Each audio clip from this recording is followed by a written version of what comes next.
جمهوریت جمهوریت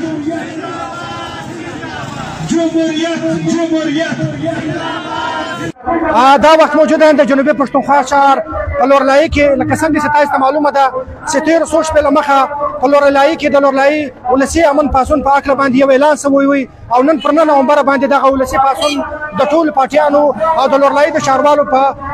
دغه باندې دغه پاڅون نن راوتلی دی په دې کې د ټولو پارټیانو چې کوم مشرتابه دي یا صوبایي چې کوم مشرتابه دي یا ضلعي چې کوم مشرتابه دي هغه هم په دې کې شرکت لري په دې کې د لورلایي ولس او د ټولو پارټیانو سیاسي کارکونانو د تنظیمانو چې کوم کارکونان دي هغو له ځانو سره سپینې جنډۍ راخیستې دي او پر هغه باندې په سره خط باندې هم لیکل شوی دی چې موږ نور پر دې خاوره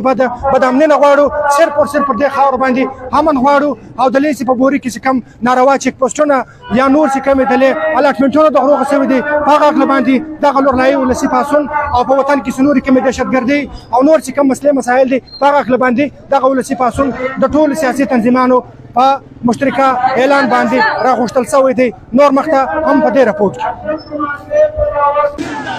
امریت امریت امریت امریت تعلیم صحت روزگار